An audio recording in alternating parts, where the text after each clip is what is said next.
Hello, podcast listener. An exciting episode today. I am going to go inside the computer world with virtual reality, VR, the thing that was promised to us in the mid-90s and has finally arrived just shy of 2020. Mike Ressl is our guest today, and I can't wait for you guys to hear what I experienced on JJ Meets World this week.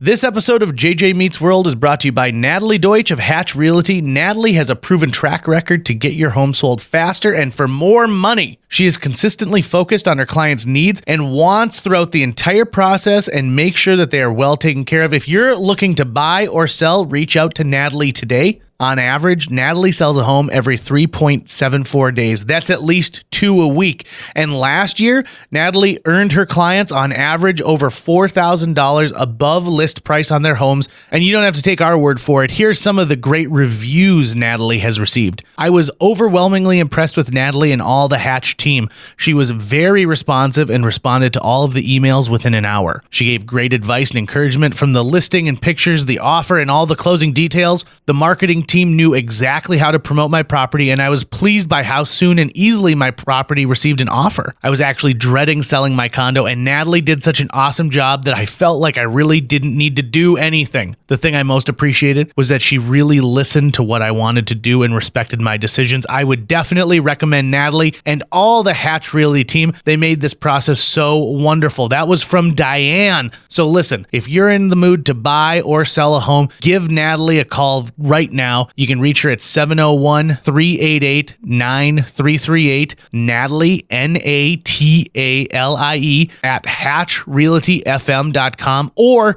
you can go to livefargomorehead.com. That's livefargomorehead.com and find out some information. Huge thanks to Natalie Deutsch of Hatch Realty for sponsoring JJ Meets World. 1, 2, 3, 4. JJ Gordon, sort of like that Indiana Jones, in that he's always sniffing out his next adventure. Yes, he is. He's always interviewing guests so he can have them on his show and they can talk about pop culture, arts, and leisure. JJ has his flag unfurled and he likes his french fries curled, and he's fun and then he twirls as he goes to meet the world. He will march into the rain even if his ankle sprained. Take a peek inside his brain. This podcast is called JJ Meets World.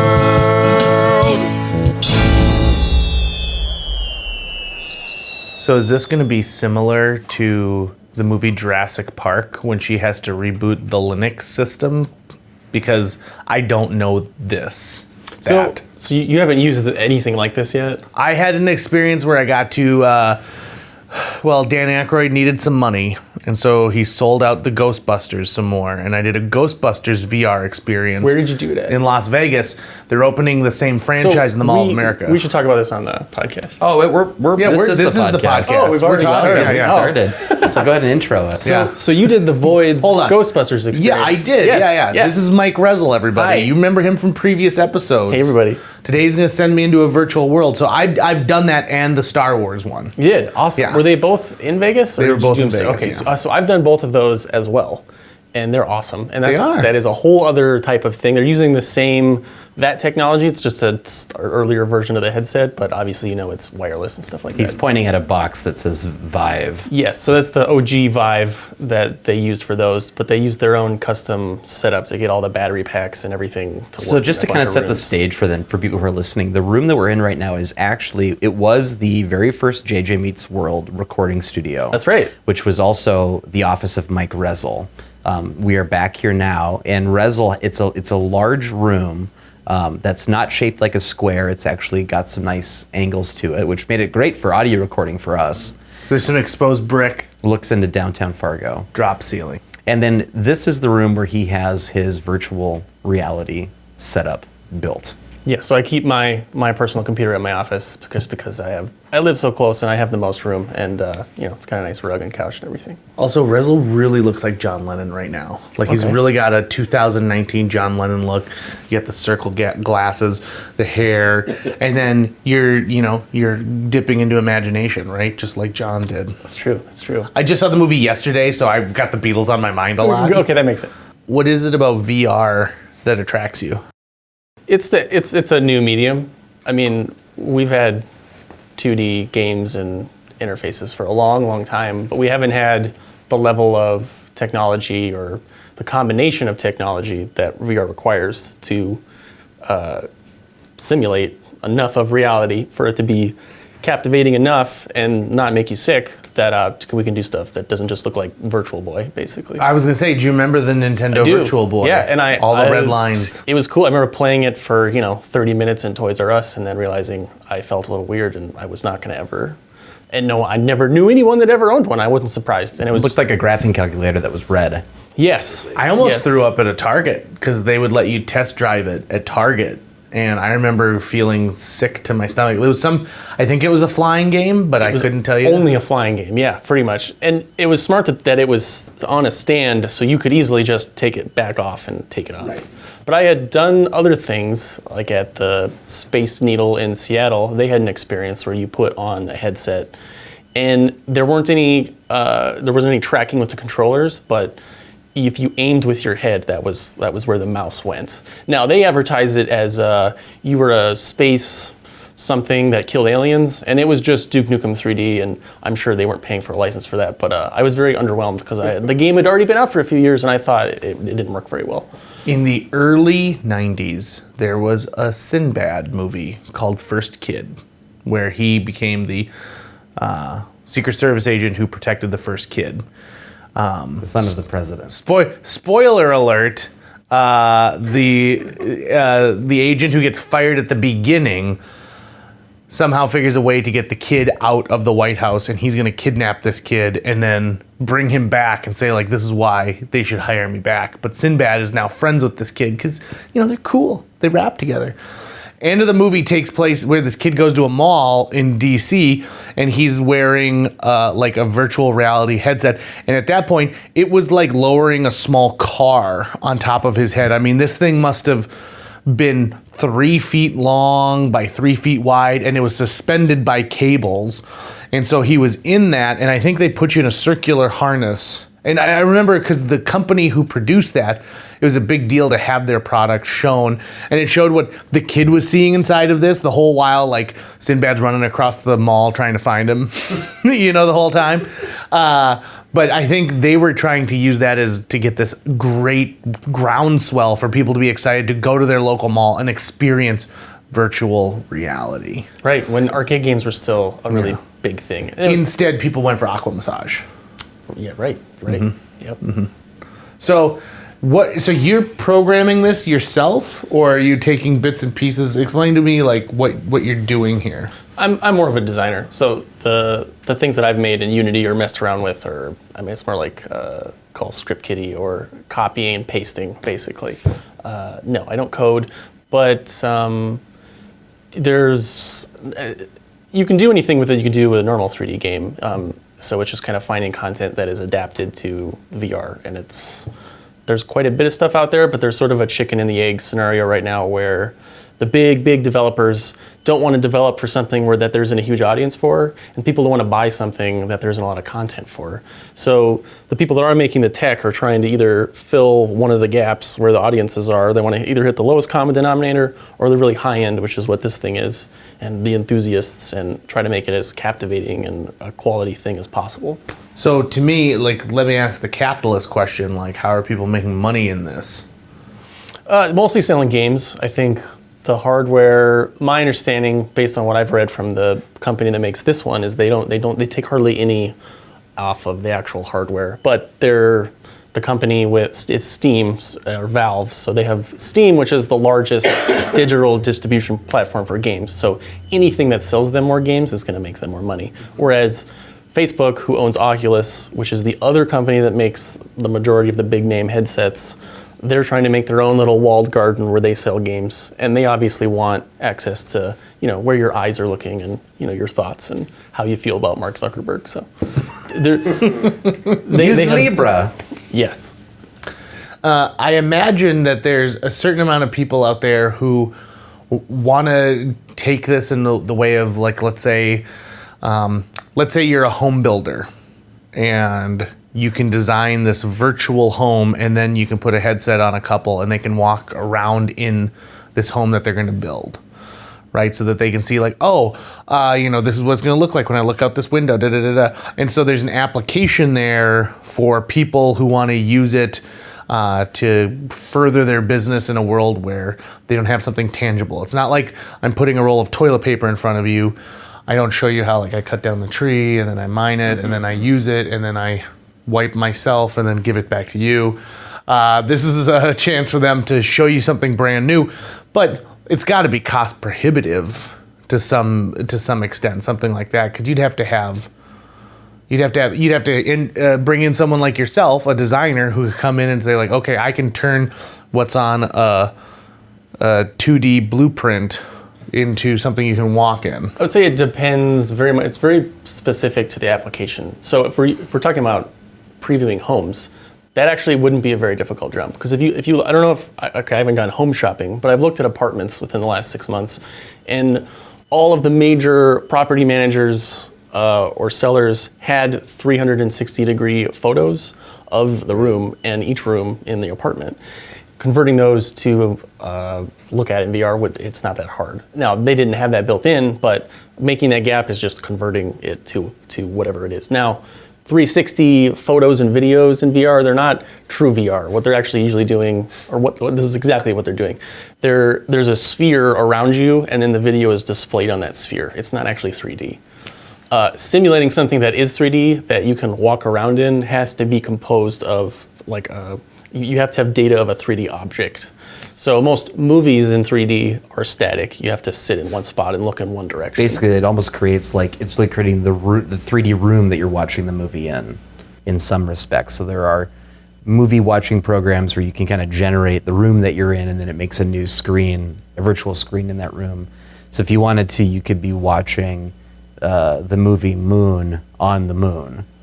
It's pretty sweet. They're great, actually. There's the biggest one, I think it's called Big Box VR. It's free, and you can invite anyone, including your friends, to come sit with you in the theater, whatever the theater is, and you can make the screen as big as you want and add whatever other details you want. And you can hear them talk, and you can talk during the movie just like you would, and there's no one else in there unless you want other people in there. So there's some social elements to that. But in terms of the application aspect, it really depends on the industry. I got approached to do some research and applying it to the ag space by a company that does a lot in the ag space, and it was just going to be show us what is there. And I did some preliminary research, and there was no application whatsoever. I thought I can't even take your money because I know we're not going to come up with anything. All the research I did, I can't see any scenario based on the technology we have even in the next 5 years where some farmer in their day-to-day, even every 6 months is going to be like, oh, I need this. It's going to improve how I think about or look at or work with my farm.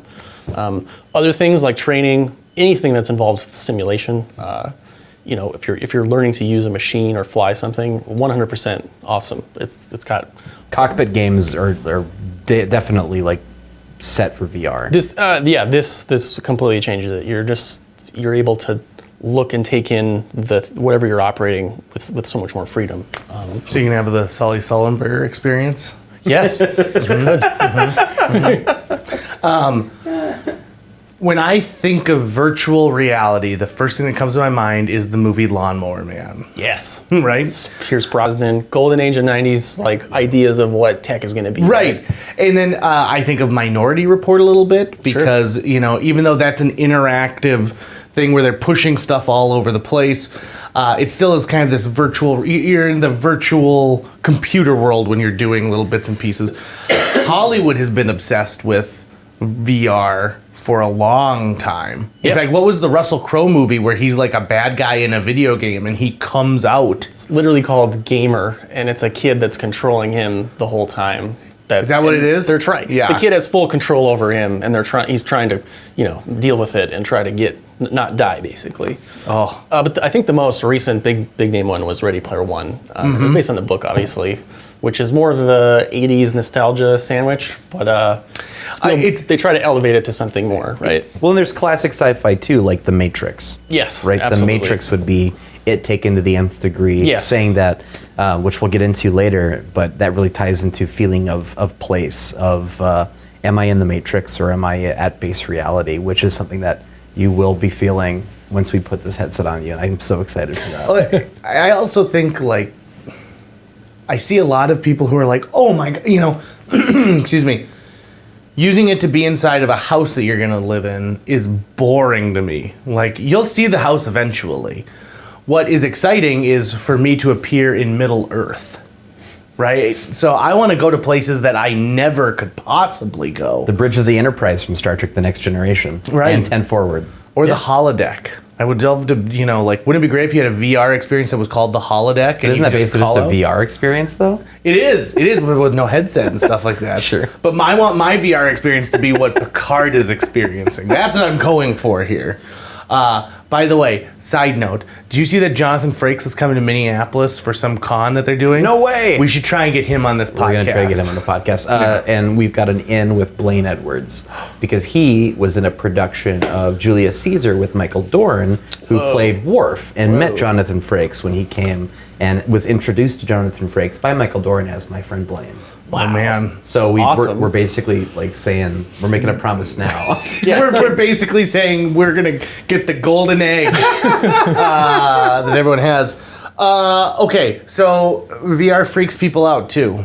I've seen a couple of people like on a YouTube thing who they put it on and they're not prepared for what they're about to like jump into. And I think it can be very off-putting. I'd say some people. you know, most of the videos I've seen is bad handling, or it's the person facilitating it either they're not totally invested in the person because they're just a customer, or it's, you know, people that are really inexperienced and they're not spatially aware enough to just remember that there's a wall in front of them or that table isn't there. Do you think people who are into designing VR have a god complex? No. You don't think so? Because they're designing another world? Do you think people with a god complex are attracted to VR? I think they've probably moved on to things that are past just the simulation of mostly video games. Do you remember when there was the fight between Blu-ray and HD DVD and which one was going to win? Do you remember how that was decided?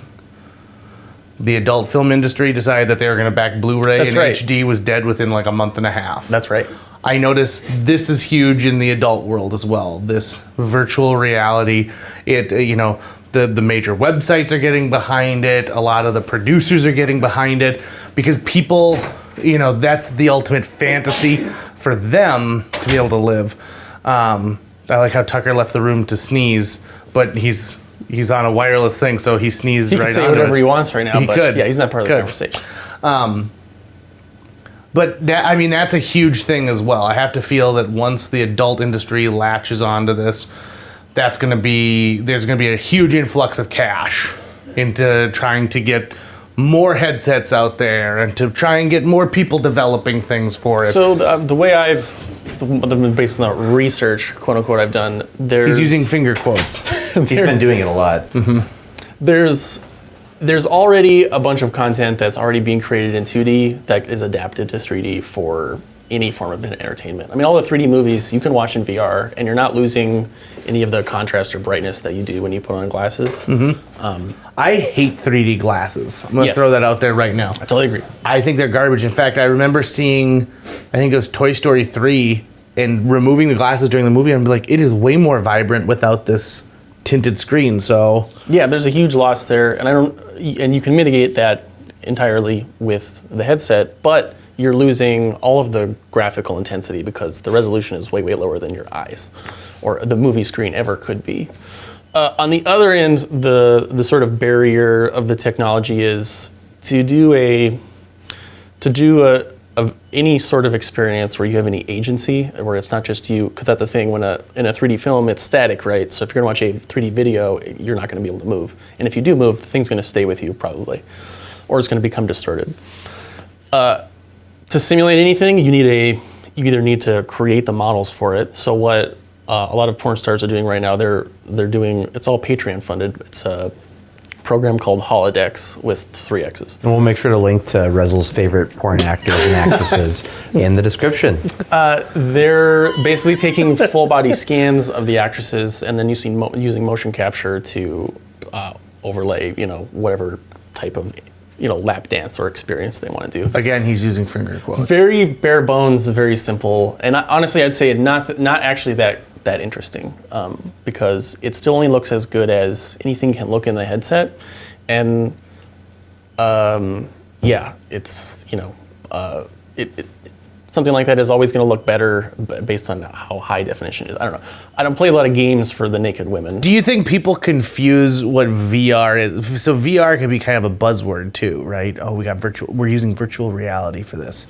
Maybe a little bit. I mean, maybe they see something like Ready Player One and think that that's even remotely on the horizon when it's not. But the biggest, I think, probably in terms of acronyms, source of confusion is the difference between AR and VR. So in AR, you're talking about something like the Microsoft HoloLens, which is clear and it is projecting an image on a sheet of AR material. Stands for augmented reality. Augmented reality. So what it's trying to do is display objects, within your environment that are 3D. But right, it's creating a single piece rather than an entire world.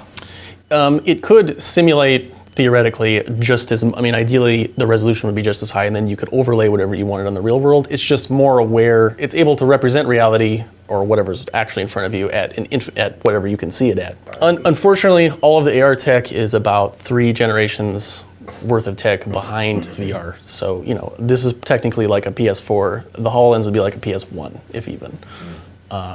The other sort of marketing speak, this one isn't official, is HR. So the Ghostbusters and Star Wars thing you did, where you're moving around and there's actual investment in the physical aspects of the experience that are simulated.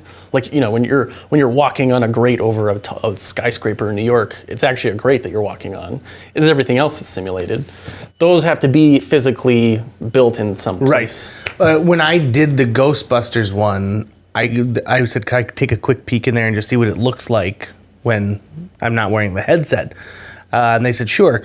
And it was just a bunch of gray plywood, but it was in the shape of the apartment that you walk into in this building. And then it was, you walk through this area and then you're in the elevator, and all it was is a little platform that shook a little bit to make you think that you're moving. Right.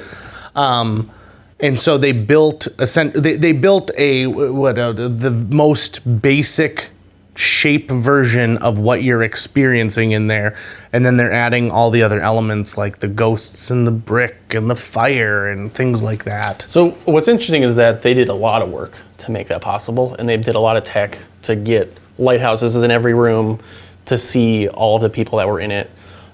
Just last month, Oculus released a headset that uses cameras, so it doesn't need lighthouses. So that means you could walk from here to a football field and walk as far as you want in whatever game you're playing. So this is a point of much debate between gamers, and not just in VR, but there are different stores that you can buy games in. So Facebook does what are called Oculus exclusives. And so they pay a developer to say, hey, when you make your game, only release it on our platform. Just say fuck you to everybody else, don't do that.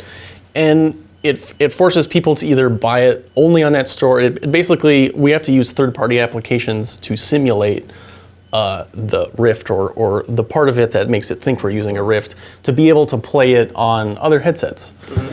But we've been doing that in the game industry since the beginning, right? You don't play Mario on a PlayStation device. Well, they want proprietary, games and characters. So the issue is that the Facebook is still in control. So there have already been instances. Like how you call it the Facebook. Sorry, I didn't mean to say that. No, I agree. It's the Facebook. There have been instances with the Quest where, because the Quest is such a stripped down headset, in order to get it at the price point that they wanted, they made a ton of compromises. Games have to be specifically ported at a graphic level that's lower for it to be stable on those headsets. So you have to buy them again on that store, even if you already own them in the identical form. It's like you have to pay again to have a kind of lower res version of the same game. There have been sort of stepping where, because they're in control of the platform, they can stop third-party applications however they want.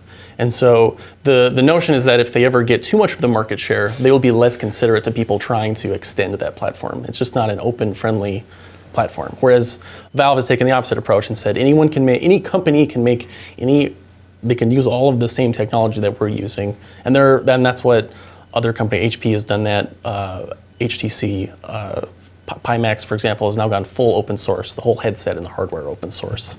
And those are the things that really bolster the development that's necessary to take it up out of whatever level it's at, where we see a lot of the innovation. So tough part is that the Quest is the best entry-level headset by far, and it does things that other things can't right now.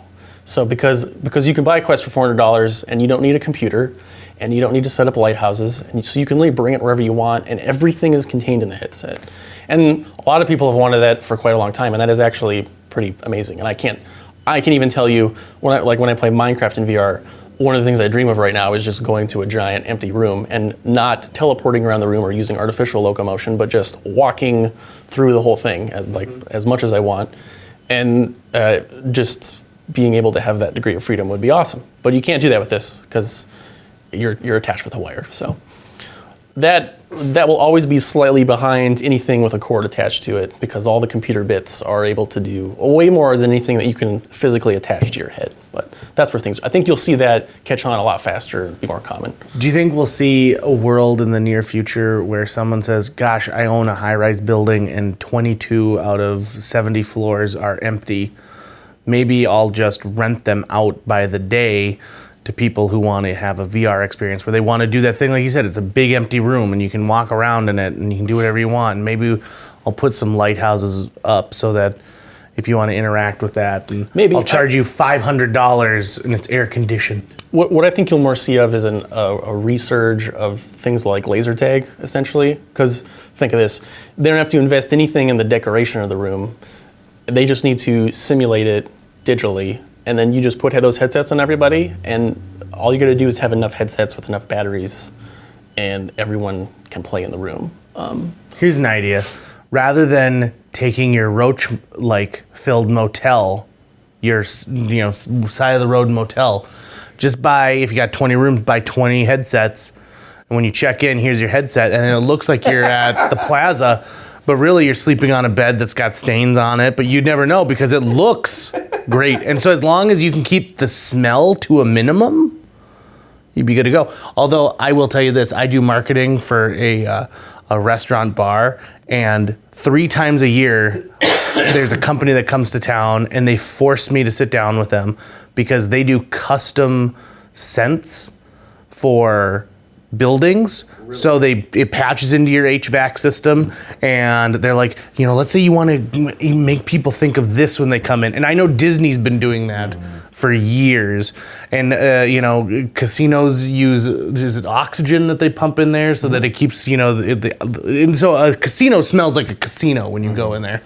But they're trying to offer that to other businesses. So they said, if you want people to always be ordering burgers, we can put a scent in here that smells like fresh cooking burgers, even if there are no burgers on the grill right now. Did they have samples? Did you try some out? What did you try out? I tried one. I tried one that smelled like that was like a neutralizing smell. So because they're like, you're a bar, so you don't want people come in and it smells like old whiskey or stale beer. Yep. And the neutralizing smell, I thought just kind of smelled a little bit like Febreze. I smelled one that smelled like pizza. And it did smell like pizza, like cooking dough and marinara. And then one that smelled very similar to like outside.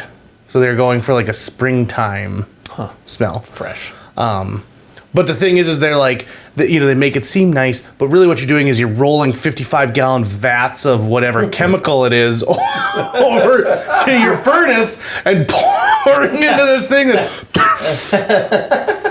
Let's say you're the Applebee's Corporation, and you're like, we just feel bad that families can't come to Applebee's together because your grandma lives in Oklahoma City and you live in St. Louis. You could sit down and have, in a booth with a headset, and your grandmother is sitting in a booth in Oklahoma City, and you could have dinner, and what would be unique is you'd both be ordering off the same menu, and it would be this, so when I get my chicken fingers, it would taste the same as grandma's chicken fingers. I would love to walk into one of those Applebee's and see a bunch of people by themselves at booths having conversations with people who weren't there. So every Applebee's is suddenly network. It is is all Applebee's. All Applebee's are one.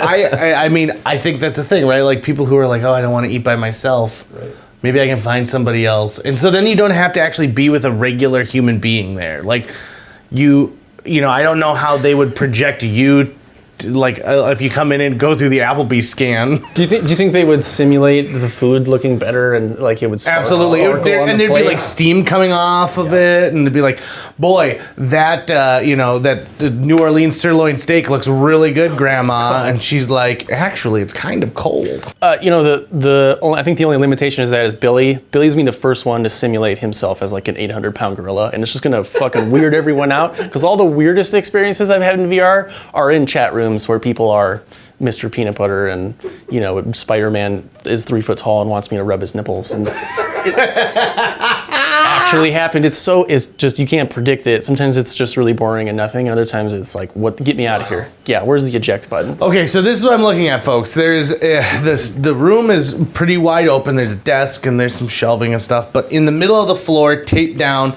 is a black furry rug. What is the purpose of the black furry? So I like to tell people to take off their shoes, and then they can really easily tell where the center of the room is. Okay. Because there's what's called a chaperone, which will light up whenever you hit the edges of the room. Okay. But the more you're enjoying yourself, the more you're going to be inclined to just ignore that and smash something. So. Right. So this is to give me an idea of like how to get back to kind of like a neutral space. You know, you're entering the danger zone if you leave that. You can go as far as you want as long as you're aware of where that green line is. Gotcha. And then there are two. It looks like the jacks that you put in your basement if your like walls are caving in on either side of this rug that have cameras on them. Yeah, so those are what's called the lighthouses, and I'm using what are called contractor poles. They're just poles that you can attach anything to. You can do these 1,000 different ways. So the lighthouses are actually one of the more innovative parts of this whole thing, and I think they're absolutely fascinating. So what the lighthouses are doing is they have two motors that are perpendicular to each other, and they have a set of lasers on each, and they spin really fast, and they flood the room with non-visible light in both directions, one at a time, 60 times a second, and they hit little dimples of sensors on the headset and on the controllers. And what happens, like just hundreds of times a second, is it detects when it sends out the light to when it hits here, and then combines that with all of the other sensors on the machine to simulate where you are, and then put the image that you need to see where it needs to go. Okay. And there's a whole bunch of math that goes into that, and these things are actually really cheap to make, which was the huge barrier to it. Is if you needed something that was as expensive as this just to get that going, all that other stuff like the Void would never have worked or really been cost effective at scale. So let me show you how to make this comfortable. Okay, so this hat, it's a VR hat. It looks like a pair of ski goggles with a strap that goes along the back. So like a hard hat without the top dome. And then the ears have little speakers. So it's not earbuds, they're little speakers. And then the inside of it looks like WALL-E from the movie WALL-E. Yeah? Is this about right? Sure. Did you not see WALL-E? I did see WALL-E. Oh my God, it's great. WALL-E's got a good face on him. Remember in WALL-E when they're watching that scene from Hello Dolly, and he's falling in love with Eva, and he wants to touch her hand. He's got those little clippies. That was great. Remember that, Ressl? We could give you some claw hands. See how that feels. Okay, so I want you to look at. I'm going to show you 3 knobs because they're going to. What you wanted is you wanted to be your eyes to be in the center of the lenses and not to crush your face and be uncomfortable. So this knob loosens and tightens that whole deal. Okay. I'm going to leave this where it's at, but if for some reason this isn't high enough, we can adjust this. You can adjust this top strap. You have carte blanche to touch however you want, as long as you don't fucking shove your hands into the lenses. This one moves the screen closer and further from your face. Okay. On the right side is closer and further. So the cool thing about this headset is that you can shove the screen like past your eyes. You don't want it crushing your face. But the closer you get it to your face, the more field of view you have. So you kind of find the sweet spot. This one's probably the most important, and this adjusts the distance between the lenses. So everyone's eyes are different widths apart, and your eye can adjust to any IPD, which is what it's called, your inner pupillary distance. It's like when you use your glasses, they try to aim for it really specifically, but you could put on anyone's glasses and your eyes would adjust. It's just that if it's out of whack, things look fuzzy, and eventually you get a headache. So just put that in the middle for now. Is there a button for gravy? Does not Like pour if I any would juice. like though. some. You're good. You're good. Sorry. There's no juice in this. There's no juice coming out of it. Tucker, It's you told me there's water going to be free. juice. That's after, buddy. Okay. There is this expansion slot that they all have that no one knows what they're going to put in it yet or what anyone wants to put in What? it. Most people attach fans to it and they blow passive air on your head or your face or try to keep it cool. But yeah, I haven't. Does it get hot wearing this thing? So the whole like the most functional limitation of this is that the more you sweat, and everyone sweats more or less differently, and depending what game they're playing, your heat gets shoved into the headset and it will start to collect all over in there. And I've seen videos of people who let someone play a game for too long, and when they set the headset down, there was just a pool of water and the whole thing got destroyed. Oh no. Now, This, normally, I should tell you too, like I don't sweat from my armpits. I don't sweat like from my rear end. Yeah. But my forehead sweats. just your forehead. like yeah, like a sinner in church. shooting out. Just my forehead. So you'll be able to feel that. Ideally, I would have, this is too new so I can't buy them yet, but we would just have extras of these and swap these out. Little sweatband And things. nothing you're doing is going to be super intensive right away. Like we're not going to throw you into, a running simulator. I made sure he something took like the that. elevator up here. So that, Great. Okay. Yeah, I want you to be nice and cool. They're simulating running with this. That's bullshit. My virtual world, everybody's got a little Professor X floating wheelchair. Just sitting down all day. Oh God, yeah. Do you have any sit-down games? I do. Yeah, You awesome. can be Captain Picard and just sit down. Nah. Yep. Why would Captain Picard just sit down the whole time? Just because he's directing? I always he's the thought captain. when things get tough, though, he stands up. He does. He doesn't just sit there when he's like, but yeah, let's there's fire still on the Klingons. There's still a ton of downtime on the Enterprise, though. It's true. It's because he's been sitting down all day that he finally has to stand up. I just gotta stand for a second, Riker. Kicking around. I mean, you could be like Worf too and just be forced to stand all the time. Poor Worf. Yep. These speakers, they're speakers, so they will just move them over your ear when you put it on. So this thing also stretches, so you don't have to when you take it off, you can just kind of pull it out and pull it off your head. You don't have to adjust this knob every time. So right now it's just an image of the room. Just try to get it in focus and make it comfortable. And then I'll give you the All right, you control. guys. See you on the other side. He's strapping in. Does it feel tight enough?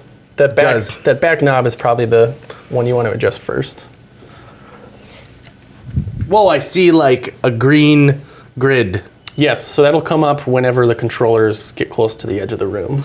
Oh, slick. Yes, or your head, essentially. So is this really you I'm seeing in front of me? I mean, it's a image of me from the camera. So Are you serious? Is that for real? So yeah, so there are two cameras on the front. I probably didn't point those out, and that's why it looks 3D-ish. It looks a little weird, but that way you can see the room.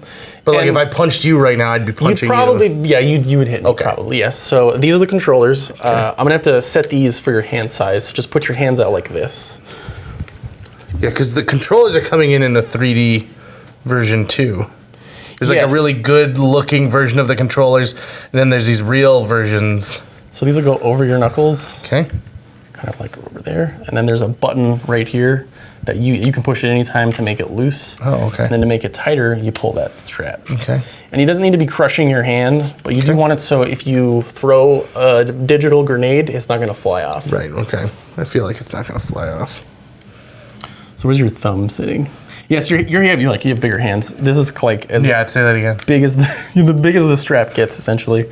Yeah. We got big strapping hands. JJ, we just went live on Facebook too. Did we? As part of our. Coming up on JJ Meets World, I'm in a virtual world. I'm in JJ Meets Virtual World. Episode title.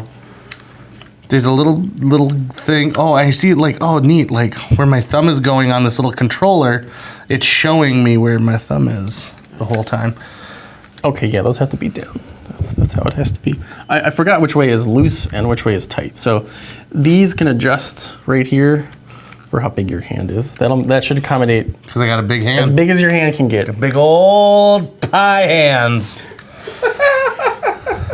Give me the other one. And then remember, you can always pull this string as tight as you want it or as loose as you want I it. don't remember anything you're saying. You said Great. I got 3 knobs on Who here gives a and I shit? don't know right, what they are. Right. Now you're in. Okay, you're jacked in. Okay.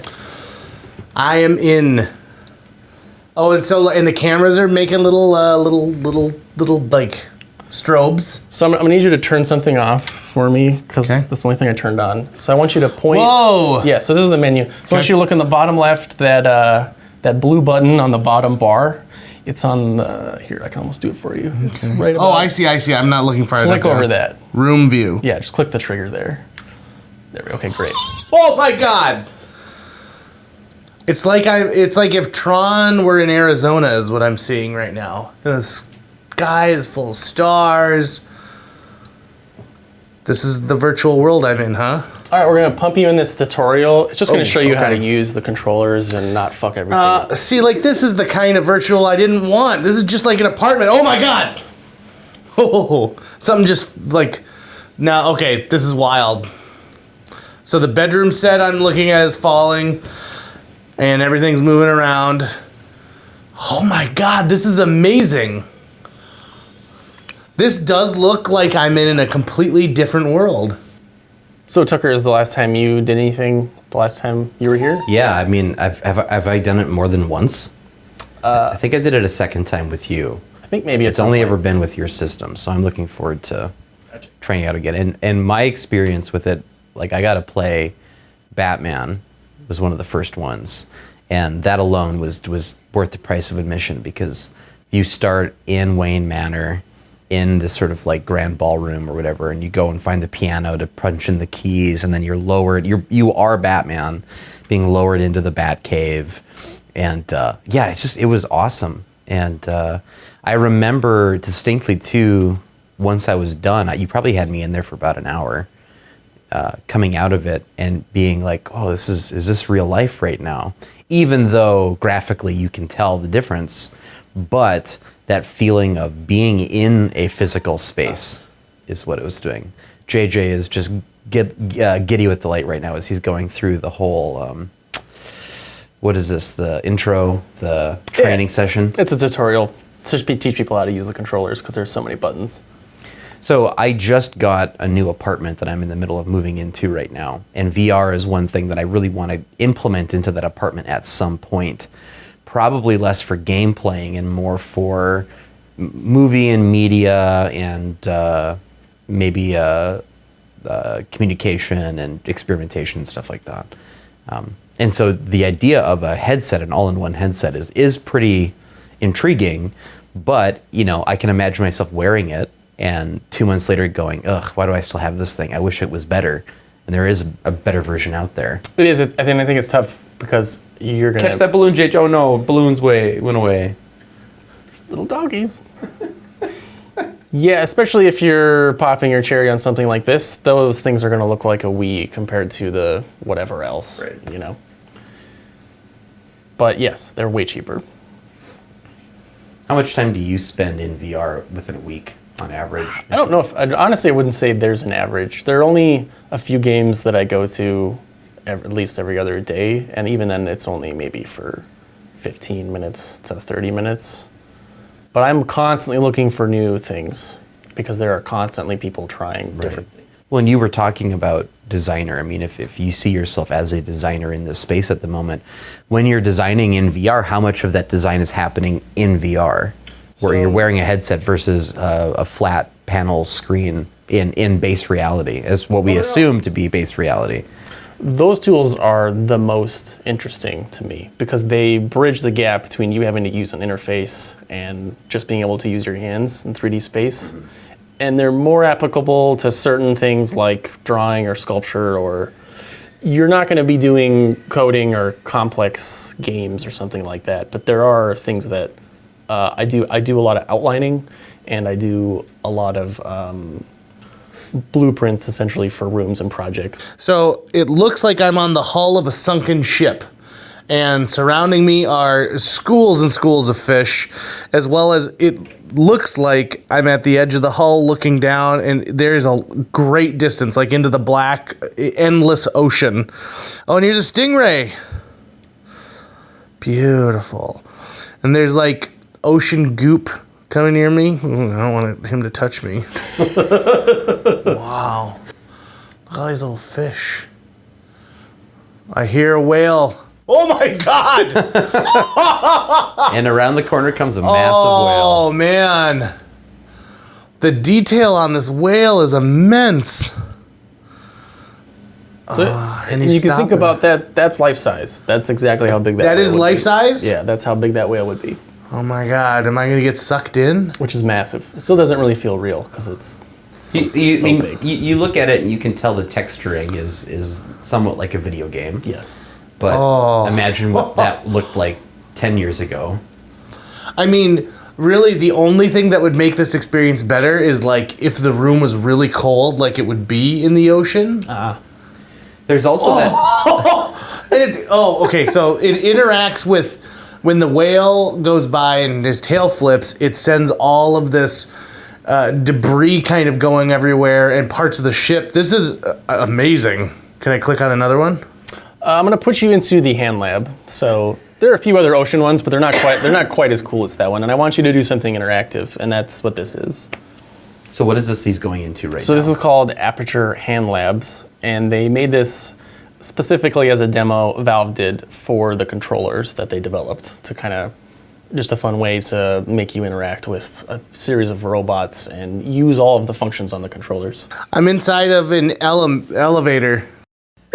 He's got robotic-looking hands. So it says teleport. So do I want to teleport? Does that mean... So if you look at the controller and that yellow blinking thumbstick, you want to move the thumbstick with your thumb. If you look, yeah, there you go. And then point at the ground, and that's how you teleport around. And now the purpose of this game is you were saying, is to get people used to interacting with objects within virtual reality. I think it's more just sort of an example of what's possible, because there are only a certain amount of context that you would ever go through a series of these interactions. Right. And so they found a really cute, funny looking excuse for you to go through a bunch of them and kind of show you the types of interactions that you could have. And so they're more experimenting, because Valve started as a game development company. They haven't for a long time, but they supposedly are developing 3 VR games right now, and one of them is supposed to come out, or at least be announced later this year. But everyone's kind of wondering what they're going to do, or what they've learned, or what their vision is for what's possible. And these are the only really small snippets that we have, and they're actually really great. I mean, this is still the one thing that I show people when they get the controllers, because when you're interacting with it, at least with your system, you're not wearing gloves.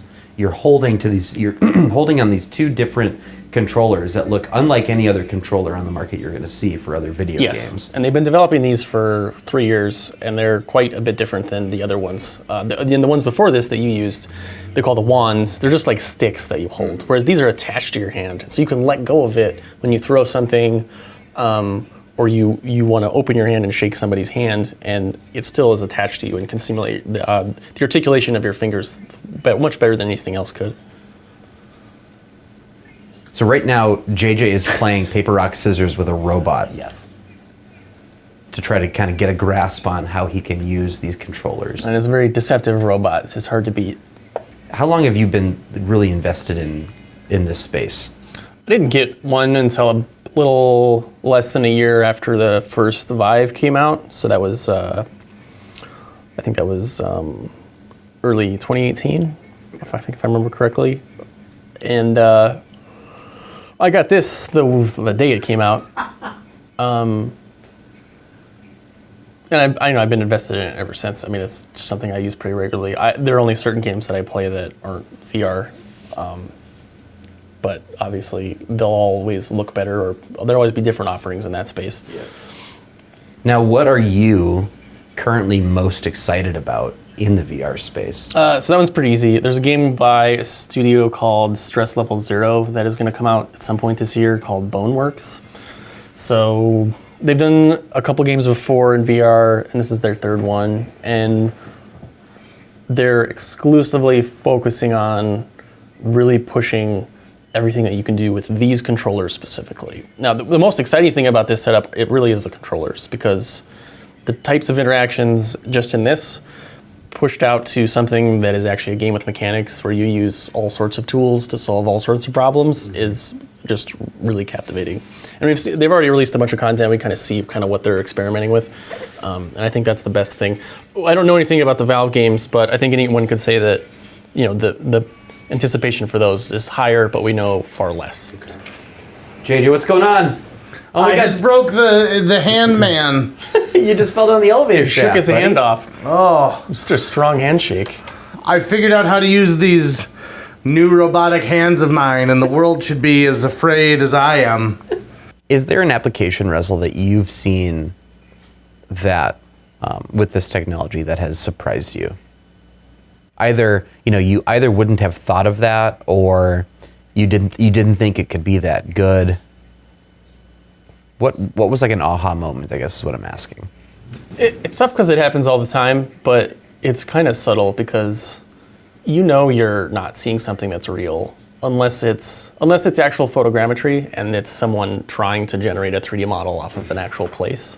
The first time I saw photogrammetry, I thought I was really impressed, and I was amazed at the fact that was possible. Well, could you explain that word you're just saying there, photogrammetry? So, photogrammetry is when you take hundreds or even thousands of photographs of a space from a singular perspective, around objects, and you try to generate a point cloud of that image and wrap the image of what it was around it. So if you can imagine like a really, it's not very high fidelity, but it's as high fidelity as they're able to do. If we took hundreds of pictures of this couch from all different angles, it's able to simulate just by analyzing all the images how it thinks it's shaped and what the computer thinks it looks like. And when you combine all that into a scene or like a mountaintop or an ancient Norwegian church, it can be really stunning and beautiful, because you can also incorporate all of the traditional 3D elements on that. Like you're not going to create a 3D model of the sky. Right. You're going to add a really highly resolution simulated version of that, and it's going to look way better. But you're going to attach all of the other stuff to it. Right. The interesting thing is that it's really bandwidth intensive. Like the files are a giant size. So if you try to do it of a person that's moving, I have a 10-second clip of a woman. It's just a bust, right? And she's naked, just from but you can't see her legs. And just that file alone is 3 gigs. Okay. And she's not doing anything complicated, and it's from just one side of her body. And the weird thing though is that because it is 3D, you can adjust that model however you want. You could change her skin to be metal or shiny and chrome. Right. And it's interesting as people try to like mitigate that gap or to try to create as vibrant and intense representation of a physical place that you could go, because you can look at 360 photos of anything in Google Earth and VR. All of the Street View all of the Street View stuff, you can walk down and immediately pull up a bubble and look around, but it's just a static flat image. Right, it's being projected up. But they use a form of photogrammetry to generate the 3-dimensionality of the buildings, and as that gets higher and higher resolution, I think it'd be super exciting. How was that, JJ? That was pretty intense. I'm fully going to admit this. There's a part where I had to get to the edge of a grate, and I was afraid because, there's nothing down below me, and that freaks me out. I've done it a couple times now since JJ's been in VR, where I Buffalo Billed him, and I just walked right in front of him, and he didn't realize I was there. It's pretty great. I think one thing that getting used to is how you can, using these controllers, depending on the level I squeeze, it differentiates. So like if I have a weak grip, it wouldn't let me open the drawer. I had to really like push in on the controller to be able to pull open the drawer at the end. How does the weight on your head feel, having this big thing? Looking at it, it looks like you've got this massive, like we said before, ski mask or whatever, or ski goggles, but like 3 times the size hanging out in front of you. So during my day job, when I'm at the radio station, I wear giant headphones, and I would say it's maybe just slightly more as far as weight. I don't notice. I think it's because it takes the whole head in.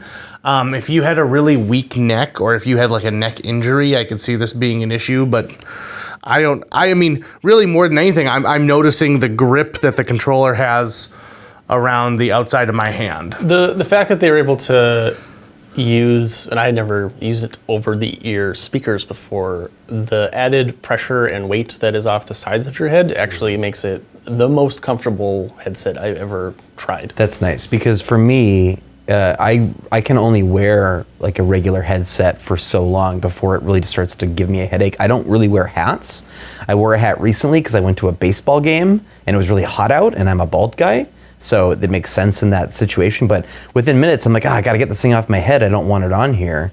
And so when I look at someone wearing a massive VR rig, it seems like I certainly look forward to the day where either that device becomes so much smaller, lighter, simpler, less obtrusive, or you just go right into the brain. These versions with cores will always be lighter, I think. But the other... I guess that's because all the processing is happening in a computer that's not on your head. Right. They can offload all of that. Whereas it's still absolutely amazing that they got something like the Quest to not, bog you down.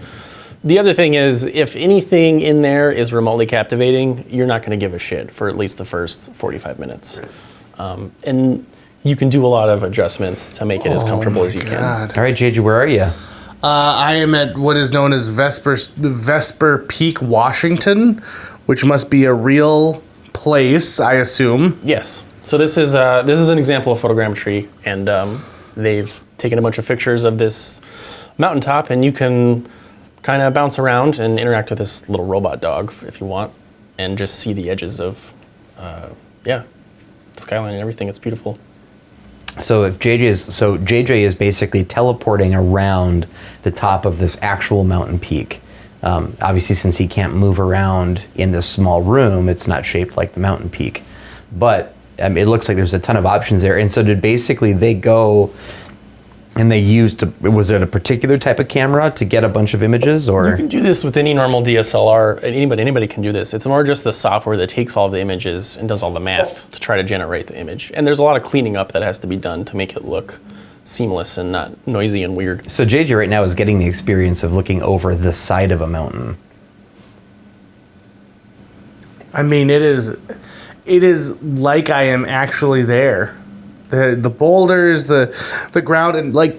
But you're in air conditioning, Which is great. Awesome. I'm loving this. I want to go as high as I can go. One of my favorite things to do whenever people visit is to pull them into Google Earth and have them show me where they live or where they've gone or what they've done on the week. Where do they go? And just getting a tour that way is completely different. And Google Earth already has. It looks great just in Google Earth, but it's so different and more captivating when you have it like staring at you in 3D. So Google Maps has an option where you can share your location in real time with someone and they can watch you on a map.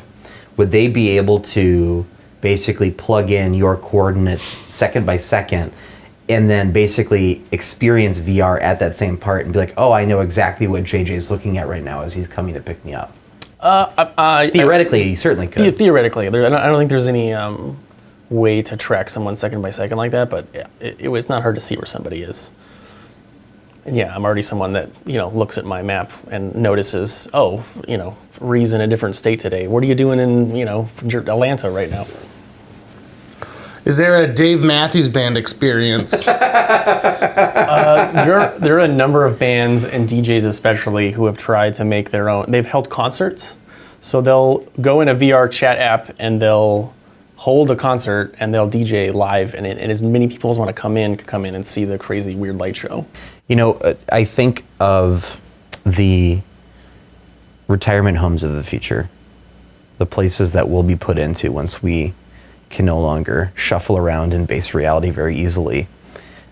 And I would have to think that if that's 40 years in the future from now, 40 years is a lot of time for a lot of advancement to happen.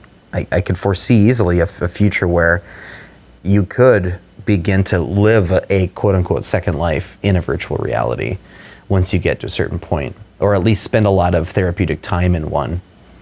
Yeah, whether it's therapeutic or, pure escapism. I think you're already seeing it to an extent with cell phones. The way that people are willing to, or it's become socially acceptable within groups or on a larger scale to just have a screen in front of you at all times.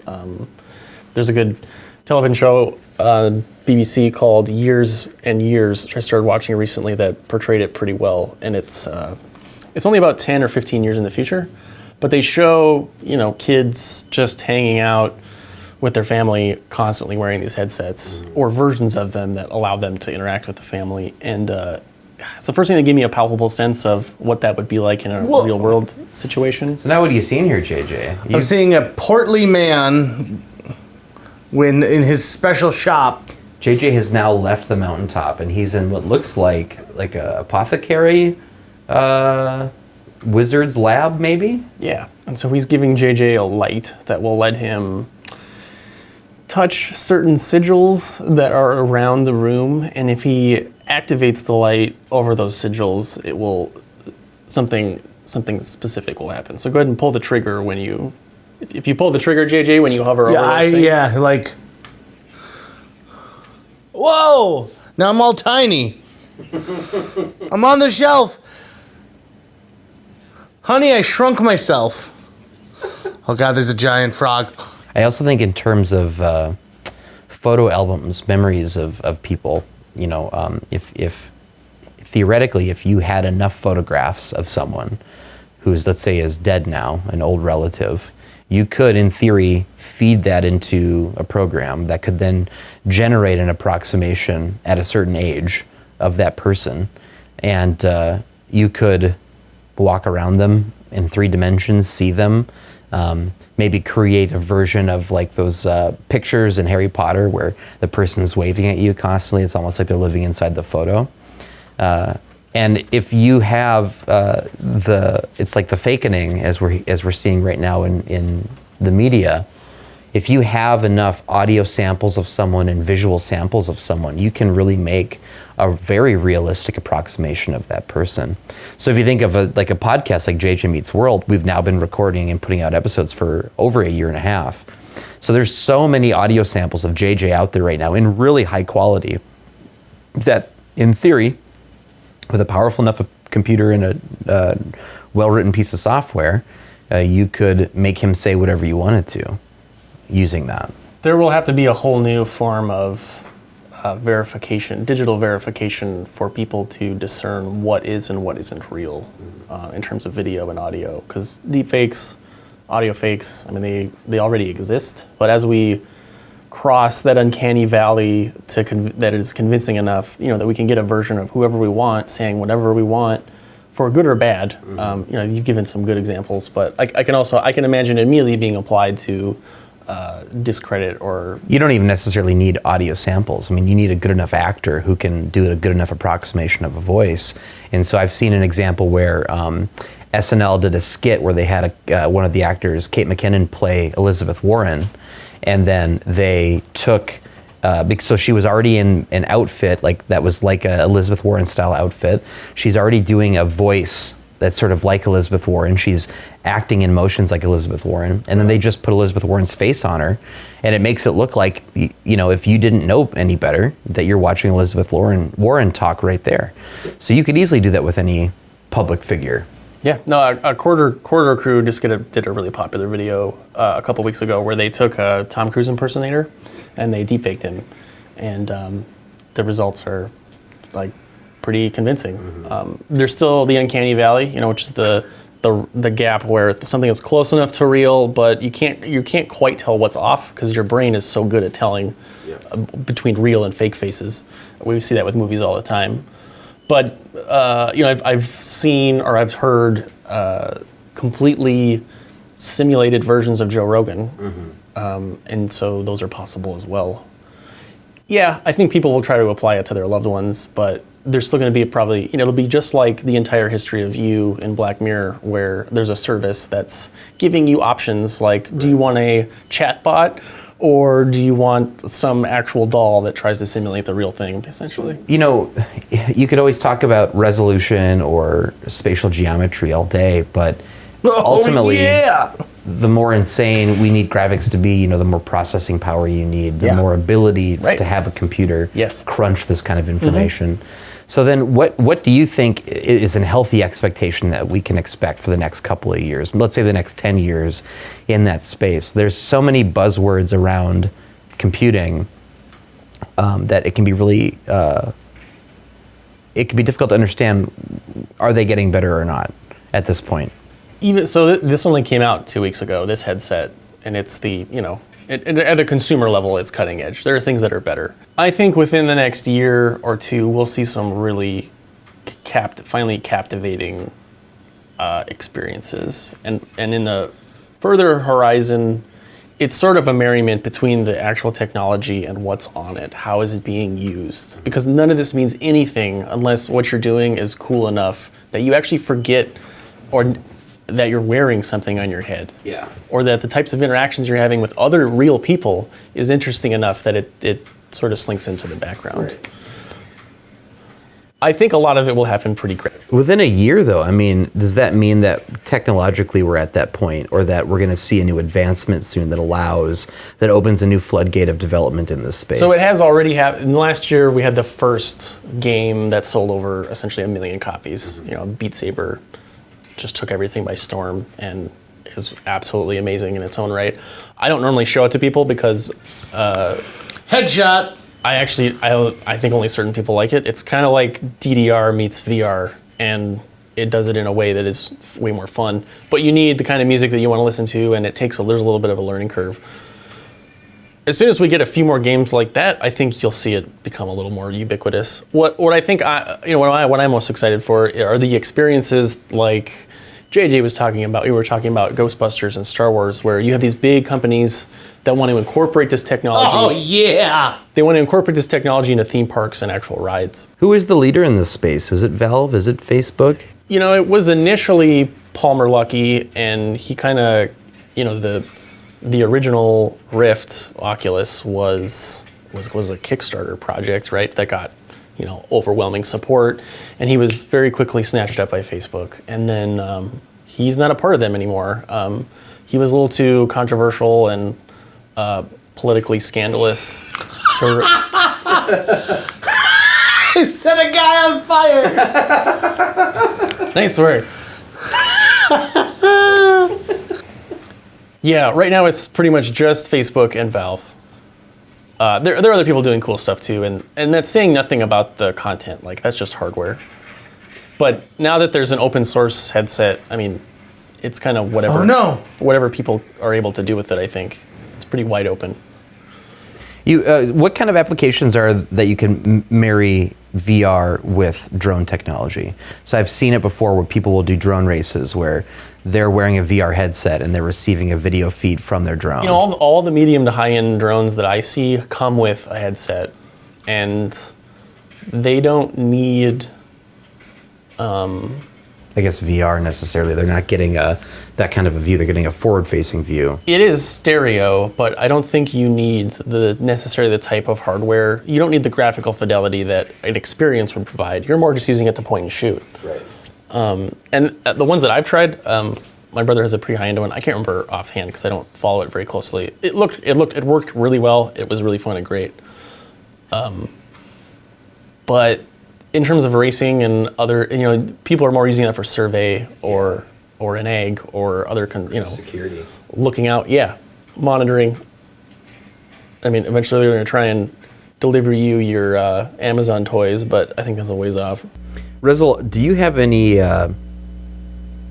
What are some ethical concerns that VR has going forward? We talked a little bit about the fakening, and there's a ton of ethical concerns with that. There's been a lot of celebrities that they've made, fake porn out of using that technology, obviously putting words in people's mouths. And that's not specifically VR technology. That's another particular technology that could be used in the space. But are there ethical concerns about VR technology? There are. I think we already did mention some of the bigger ones. And the biggest one that I did already mention is that we become so immersed or invested in this technology and these spaces that we disregard the physical world more than we already do, to an extent that it just crumbles ever further outside of our peripheral vision. So basically forgetting about or trading a virtual world for a real world. Yeah, because there is a real potential here to explore the sort of transcendent or transformative experiences that technology can create, because we're able to now simulate essentially a version of reality. But if we only use that to escape or engage with NPCs, then we run the risks of becoming more invested in our fantasies than the real world. VR chat is really great because it doesn't require, like on the Quest, you can still have a fascinating time meeting people from all over the world and having all sorts of conversations in any sort of context. And it can be as weird or basic as you would like.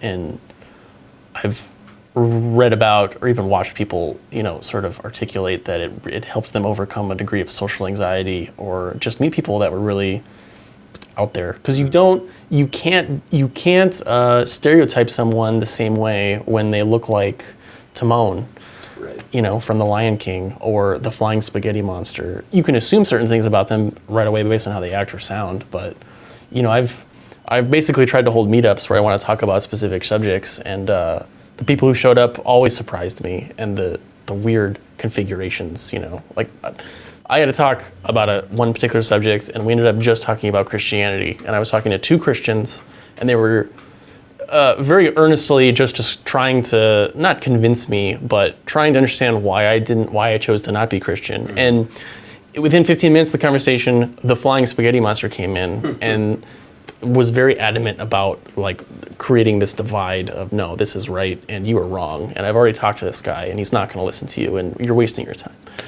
And it's a giant caricature of a real conversation, right. Because if you don't like it, you can immediately leave the room. If you want to slap somebody in the face and get up in their business, you can. If you want to shut them off, you can block them. You can make them disappear from your vision. Right. Stuff that you just can't do in 2D. And it's not as captivating in the same way. Okay, so I'm done in the virtual world now. Yep, so and I want to come back to the real world. Okay. So what button do I push? I'll jack you out here. You just take it off your head. The first thing we gotta do is just stand still. I'll loosen these up for you. There you go. They're very sweaty. You just pull that thing off, hand it to me. Welcome back to Base Reality, JJ. There you go. This is the future. Like, it is amazing how immersive that. You've done it before? Mm-hmm. It is amazing how immersive that experience was. And even without some of the environmental pieces like hot, cold, wind, right. It doesn't matter. Right. That was awesome. Awesome. Glad you liked it. Well, final thoughts, JJ, before we wrap up? Does it feel like you're in the real world now? I don't know. You got to tell us, report back what it feels like when you're looking at your wife across the dinner table tonight. Yeah. And see if you can hope she doesn't glitch. You're gonna try to do the hand motion a couple of times. Mm-hmm. So there's a name. There's a medical name for it, but I can't remember what it is. But because and this is rare, and I noticed it only the first time I used it. Because your eyes are focused, your eyes are focused on an object, which is the screen, which is right in front of you, and because they stay there for so long. What happens is essentially sometimes if you walk out, like I had an instance where I walked out into the real world and everything looked flat for like a second. And it's like this flicker of like, wait a minute, my depth perception is off. And it's because your eyes got used to sitting at that focal level, and then they're like suddenly forced to move back. Like when you get off a trampoline and you try and jump on solid ground. Yes, exactly. You're not wearing the moon boots anymore. Mm-hmm, mm-hmm. I mean, this is wild. Thank you very much. This was an experience. And that's what it is. Like, that's why they call it VR experience, right? My eyes hurt a little bit, I think, because I wasn't blinking a lot. Like, I was keeping my eyes open because I didn't want to miss anything that was coming towards me. But it was, I can definitely tell from talking to you, Mike, that part of this is that this new, the new idea for technology is that it shouldn't be owned, right? No one should own the virtual world. It's that people should be able to develop it and continue to develop it. So if all of a sudden it becomes just solely about money, you're going to see some of the more amazing aspects of this go to the side of the road because they can't figure out a way to monetize it. Yeah, they can monetize it. It's just how rigidly the already established corporations use their own money that they already have to wall off parts of the technology. We don't want that, because that's essentially what consoles are. I mean, you can't. I can't play Uncharted on PC because they just want to develop it for Xbox, and there are legitimate reasons for that in the console world. Whereas for here, there is absolutely no reason for me to not be able to play a game on Oculus that I can't play on a Vive, and I can simulate it, but they're still figuring that out. So there isn't I don't think I'm too concerned about it because this is already well established and Valve's going to keep making games, and their philosophy is they've got a good track record, so I think we're good there. What are some good resources if someone wants to learn more about the world of VR, either websites, books, topics that you would suggest people searching? I would go to the subreddit Virtual Reality. It's the most general, broad-based one. Past that, there are subreddits for any of the individual headsets, but that's focused once you get one. Other than that, I mean, the most consistently high-quality news source is Road to VR that I'm aware of. Other than that, it's just kind of, because it's all game-driven, any sort of game news or platform will get you in some news. Do you write at all about VR, or do you publish at all about VR online? From time to time, you've maintained a blog in the past or website. Do you do anything like that where people can kind of reach out to you or keep in touch with your journey in VR? No, not particularly. I did do a guide, an all-encompassing guide for the Vive, but that's technically outdated now because Valve has sort of finally stepped up and done a lot of documentation for this. But some of that still applies in terms of like what games you would experience, or what type of other things you need that are good ideas that make things easier. But no, mostly I think Reddit is still the best resource for the most up-to-date, rich discussions about every individual thing. Because this stuff is still pretty complicated because there's a lot of variables in between that and the computer. Whereas if you want something like the Quest, pretty much it's going to explain itself. You don't need somebody holding your hand the same way you do with this kind of stuff. Is there, like in the games that are being developed now, is it sort of like when the home console games started being developed, where like there's very finite areas that you can actually be versus just a free open world experience?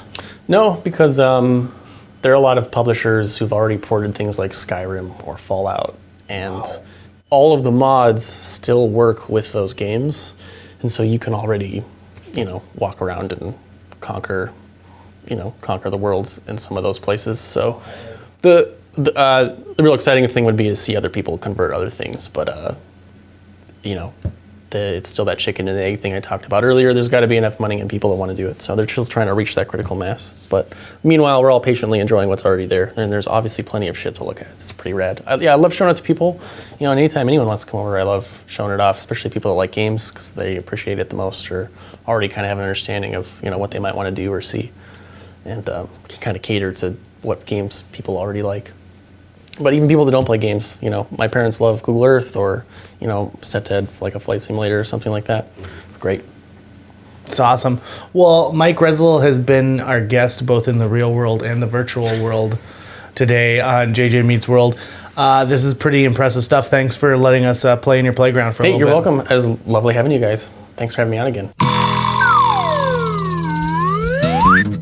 A huge thanks to Natalie Deutsch of Hatch Realty for sponsoring this podcast. Folks, if you're looking to buy or sell a home, contact Natalie Deutsch today, because Natalie Deutsch is not only a previous podcast guest, she's somebody who's going to care enough to sell your property for top dollar. She's also going to find you the best price possible if you're purchasing a new home. Last year on average, Natalie earned her clients $4,000 over list price on their homes and sold them faster than the market average. On average, Natalie's selling a home every 3.74 days. That's 2 homes a week. Those numbers don't lie. Find out why Natalie is one of the top agents in this entire market. Get a hold of her today, Natalie at hatchrealtyfm.com. You can also call 701-388-9338 or go on to livefargomoorhead.com. That's livefargomoorhead.com. Read all of her amazing reviews and then listen to her episode of JJ Meets World. Thanks again to Natalie Deutsch of Hatch Realty. That's going to wrap it up for today's show. If you enjoyed this episode of JJ Meets World and would like to help us continue to produce 2 new episodes every week, you can donate to our Patreon. Check out patreon.com/JJ Meets World and donate today. Even as little as $1 a month can go a long way. Visit our website at www.jjmeetsworld.com or hit up our social media. We're on Twitter, Facebook, Instagram, all the sites the kids are using these days. If you'd like to stay up to date on new episodes of JJ Meets World, you can find us on iTunes, Google Play, Spotify, Stitcher, iHeartRadio, YouTube, or wherever you consume the podcast that you love. JJ Meets World is produced every week by Tucker Lucas. You can find out more about Tucker's work by checking out www.moonbasemaria.com. If you want to get in touch with your host with the most, go to linebenders.com, and you can find direct contact info for JJ.